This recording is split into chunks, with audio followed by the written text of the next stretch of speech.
So as you all know right now, I am in a world of trouble. I blame George Soros. I blame Hillary Clinton. I blame Roscoe, the janitor that works at the Costco here. I will blame anybody, anywhere for my wrongdoing. I don't know how he does this voice.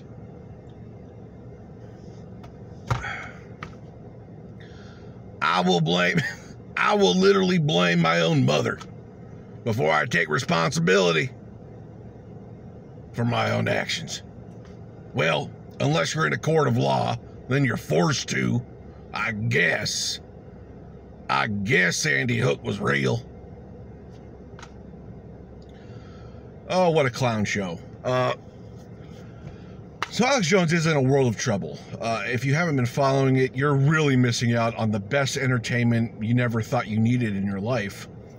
He's already paid out $4.1 million in compensatory damages, and today and in the future, they're going to be going towards punitive damages, which could be in the tens of millions or potentially hundreds of millions of dollars, okay? And there's 3 trials to go. So, I mean, this has just begun. And I just want to talk about one thing that happened in the trial today and isolate on it.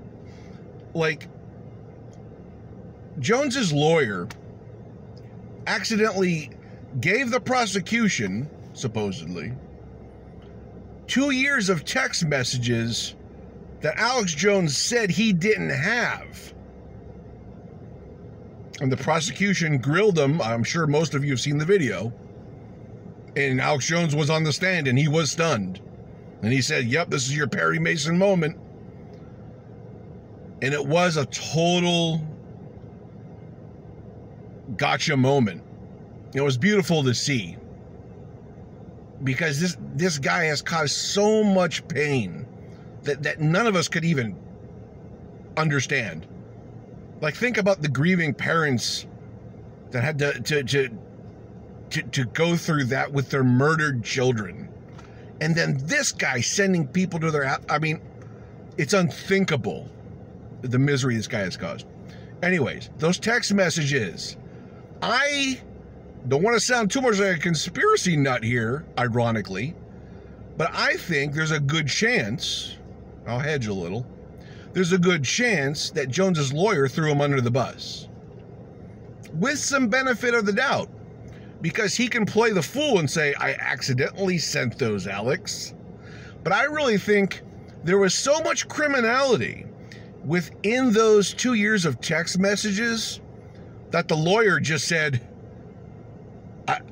I got to turn this guy in somehow. And he just can't go to the authorities. Of course he can, but then he might not get paid. It makes him look bad. You know, so many horrible things can go wrong there between Jones and his lawyer that he's like, you know what?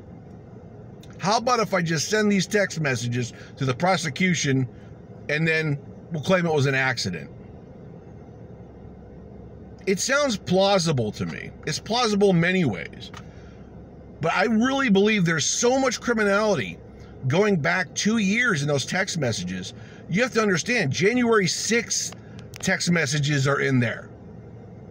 Text messages are in there from his ex-wife, you know, in their court case is in there. There's a whole hotbed of activity that is, you know, like I said, criminal, likely very criminal. And he just didn't want to let this go to waste, or he didn't want it to go to the authorities himself as Jones' own attorney. Like, how bad is that, right?